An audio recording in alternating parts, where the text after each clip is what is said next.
Hello, hello. Pam here, one of the Kindred Vegans. Via's here too. Hi.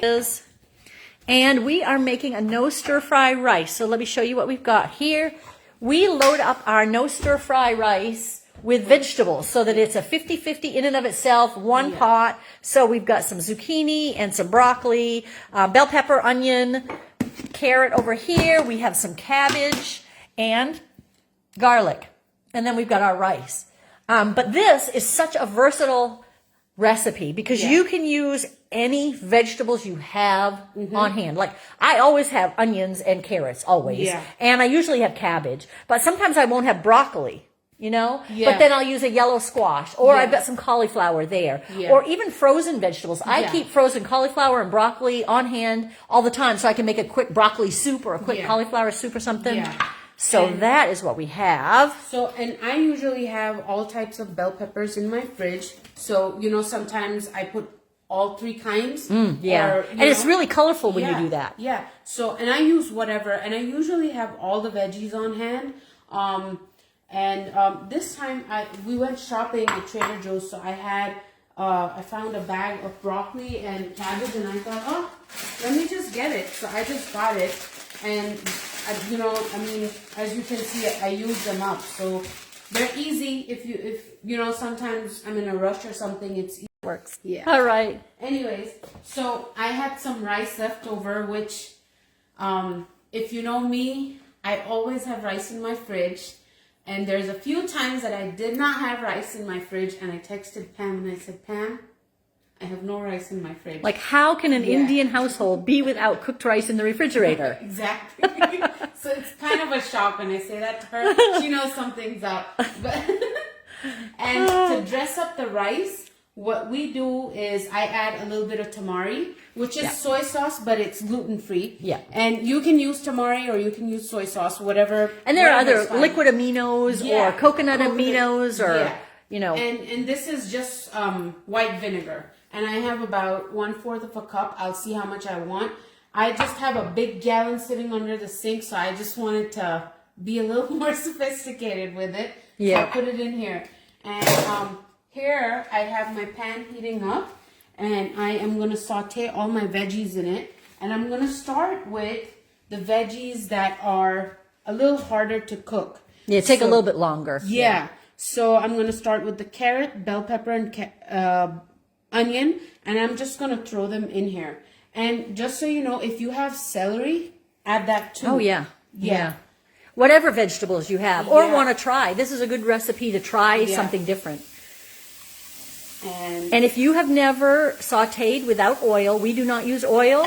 Have a good nonstick pan and then have a little bit of water beside the stove just in case you need it. For the most part, most vegetables have enough liquid in them that once they start cooking and they release that water, they kind of cook themselves. And you have it on a medium heat or a high heat? I have it on high heat. And the other thing you can saute with is broth, if you have a veggie broth on hand, or if you make your own veggie broth, and even vinegar. You can add a little bit of vinegar while sauteing. It gives a really good flavor. And you don't need to add a whole bunch. Like Pam said, most of these veggies will start leaving their own liquid. And you can see that almost in here, how they're getting glossy because the water is coming out of the vegetable. And it smells really good. So at this point, what I'm going to do is add my garlic. And I used about 6 cloves, and they were pretty big cloves.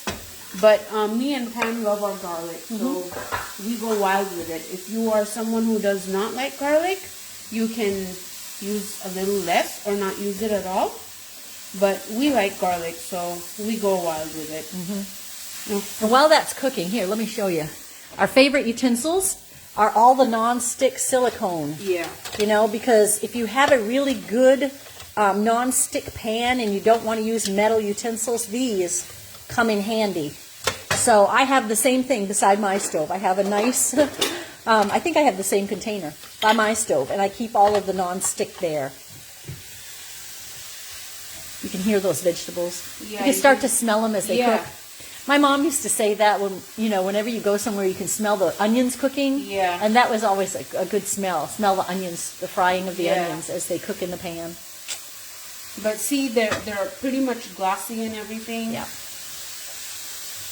And this is gonna take about, the other thing is, we don't like our veggies super cooked. We like for them to have a little texture.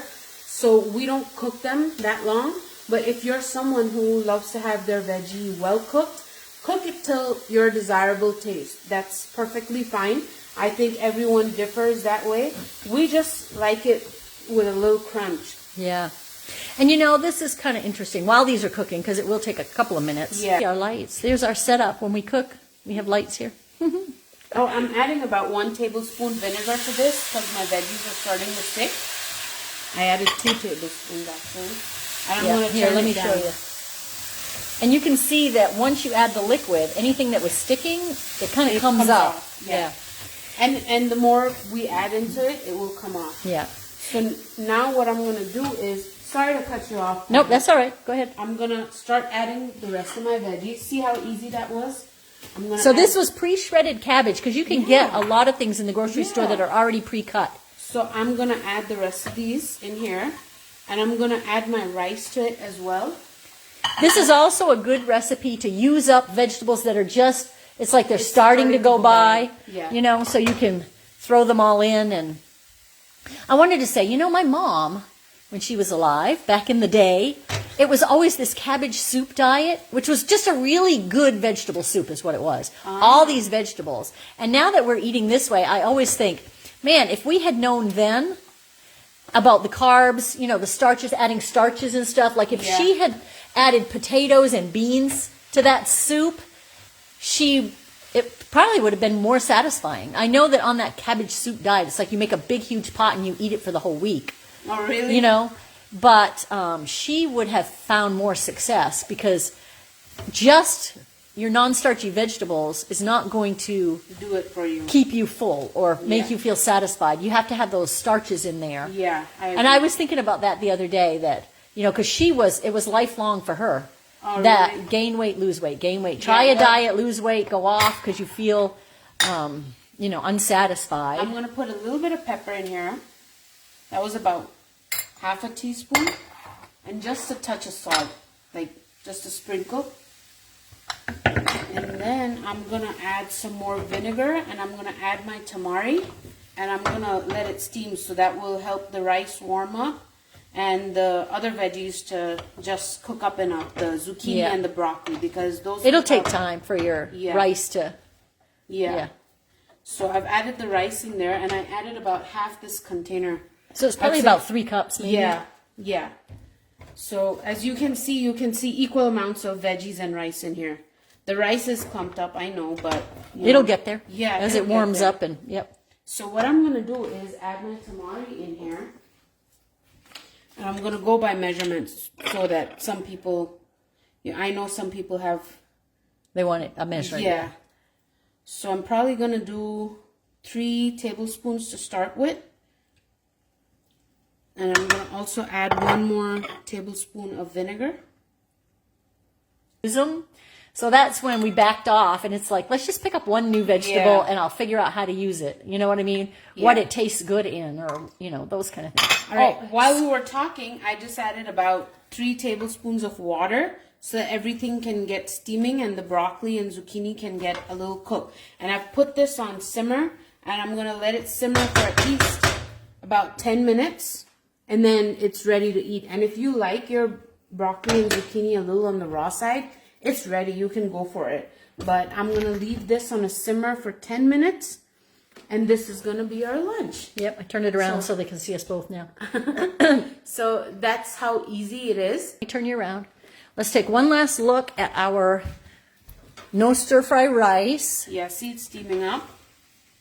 Yeah, you can see the rice is starting to fall apart now from being, you know, So it's coming together. This is, see the rice is brown from the soy sauce. You can add more soy sauce. You can add some sriracha on top if you like. If you like it spicy. Yeah. Yep. So you can, you know, you can absolutely make this to your taste.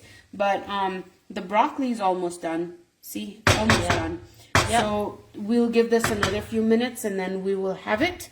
But see, it's that simple to use up your veggies. Yeah, and that's a nice, simple beginner recipe, I think. It's 50, nice, simple if you're recipe. trying to lose weight, it's 50-50. I know this. If you have more questions, if you want something, Put it down in in the comments and we'll try to answer them. Right. All right. Have a good day, everybody. Bye.